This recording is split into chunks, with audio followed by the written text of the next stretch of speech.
Bismillahirrahmanirrahim. Assalamualaikum warahmatullahi wabarakatuh. Perkenalkan, nama saya Sansan Ihsan Basori. Saya adalah calon guru penggerak Angkatan 7 dari SDN 4 Bungbulang, Kecamatan Bungbulang, Kabupaten Garut, Jawa Barat.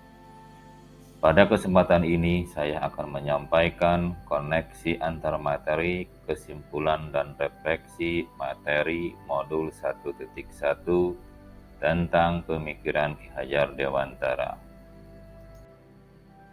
Raden Mas Suryadi Suryaningrat atau dikenal dengan Ki Hajar Dewantara lahir di Yogyakarta tanggal 2 Mei 1889. Beliau adalah salah satu tokoh penting dalam dunia pendidikan Indonesia. Pendidikan zaman kolonial menjadi langkah perjalanan pendidikan Indonesia sebelum kemerdekaan dan peran sekolah Taman Siswa sejak pendiriannya di tahun 1922. Menurut Ki Hajar Dewantara, pendidikan dan pengajaran merupakan usaha persiapan dan persediaan untuk segala kepentingan hidup manusia, baik dalam hidup bermasyarakat maupun hidup berbudaya dalam arti yang seluas-luasnya. Tibalah saatnya kita merefleksi diri. Yang pertama, apa yang Anda percaya tentang murid dan pembelajaran di kelas sebelum Anda mempelajari modul 1.1? Yang kedua, apa yang berubah dari pemikiran atau perilaku Anda setelah mempelajari modul ini?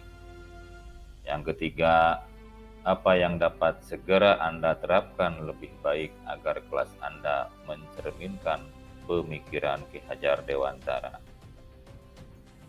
Apa yang Anda percaya tentang murid dan pembelajaran di kelas sebelum Anda mempelajari modul 1.1? Yang pertama, pengajaran sama dengan pendidikan. Kedua, pembelajaran masih bersifat konvensional dan klasikal. Yang ketiga, guru masih fokus menyelesaikan tuntunan kurikulum dan KKM. Yang keempat, murid bisa memahami materi dengan cara yang sama. Yang kelima, murid ibarat kertas kosong yang bisa ditulis sekehendak hati oleh guru. Yang terakhir, murid sebagai objek belajar.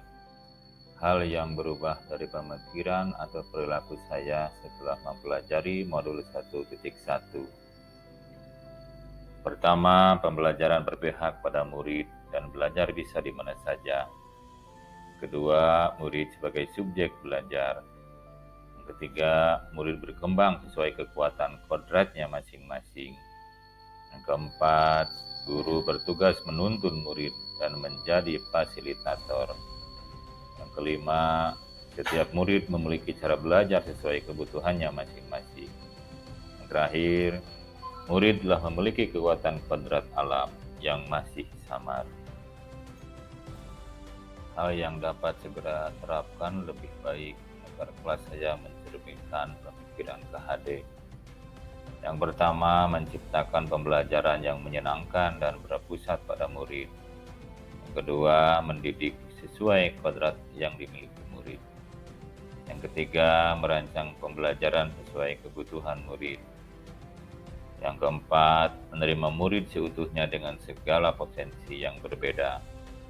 Yang kelima, mengintegrasikan profil prajalan Pancasila dalam pembelajaran. Terakhir, menjadi fasilitator pembelajaran.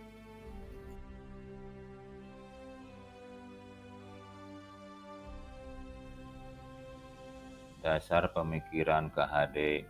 Yang pertama, pendidikan sebagai tuntunan. Kedua, kodrat alam dan kodrat zaman. Tiga, pendidik ibarat petani. Yang keempat, bukan tabula rasa. Yang kelima, budi pekerti. Dan yang keenam, berhamba pada anak. Menuntun. Dalam konteks sosial budaya, menuntun diwujudkan dalam keteladanan guru dalam proses pendidikan, baik keteladanan sikap, karakter, dan perilaku. karena anak belajar dari apa yang mereka lihat dan rasakan. Menuntun juga berarti mendidik dan mengajar anak sesuai dengan potensi, minat, dan bakatnya. Kodrat alam dan kodrat zaman.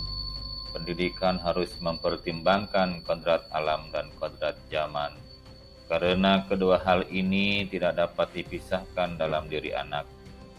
Seorang anak telah memiliki kodrat alam, potensi, bakat, kemampuan yang unik, berbeda-beda satu sama lain, sehingga guru diharapkan mampu memfasilitasi mereka agar bisa tumbuh maksimal sesuai jenjang usia mereka.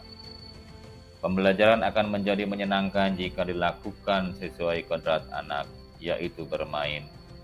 Sementara kodrat zaman, bagaimana seorang guru mampu membimbing anak agar siap hidup mandiri dalam zaman yang terus berubah.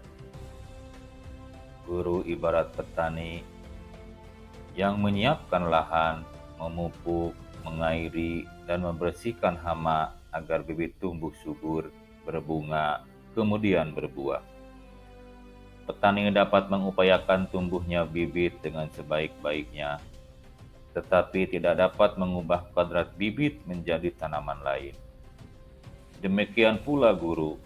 Guru dapat mengupayakan bertumbuhnya potensi anak dengan sebaik-baiknya, tetapi tidak dapat mengubah kodrat anak. Bukan tabula rasa. Anak lahir bukan kertas kosong yang bisa diisi oleh seorang dewasa sesuai kehendaknya. Anak sudah membawa garis-garis dan coretannya masing-masing. Tugas guru adalah menebalkan garis yang baik-baik dan membiarkan garis yang tidak baik agar tidak terlihat. Guru menuntun agar anak menampakkan potensinya menjadi nyata, sekaligus meminimalisasi sifat atau tabiat buruknya. Budi pekerti. Pendidikan itu adalah benih-benih kebudayaan yang dapat mengantarkan murid pada budi pekerti, olah cipta, olah rasa, olah karsa, dan olahraga yang luhur. Dalam budaya Sunda dikenal adanya peribahasa Sunda, yaitu silih asa, silih asih, dan silih asuh. Ketiga terminologi ini merupakan ruh dalam pengembangan kehidupan masyarakat Sunda. Berhamba pada anak. Ini berarti pendidikan yang mengutamakan anak, berpusat pada anak, dan memuliakan anak. Pendidikan dilakukan untuk satu-satunya tujuan, yaitu membuat anak menjadi selamat dan bahagia. Kesimpulan, berdasarkan uraian di atas, dapat disimpulkan bahwa anak atau murid harus dipandang dengan rasa hormat dan menjadi pusat dalam pembelajaran. Guru dan murid memiliki kedudukan yang sejajar dalam dunia pendidikan. Guru dan siswa berkolaborasi bersama, menggali dan mengembangkan potensi siswa, dan mengakomodasi karakter masing-masing untuk mewujudkan student well-being. Anak adalah hal yang paling bernilai. Guru harus menerima macam-macam anak yang berbeda sesuai kodrat dan fitrahnya. Guru diibaratkan sebagai petani, harus mampu memfasilitasi tumbuh kembangnya keanekaragaman tersebut melalui penciptaan ekosistem belajar yang menyenangkan dan selalu dibingkai dengan nilai-nilai luhur Pancasila.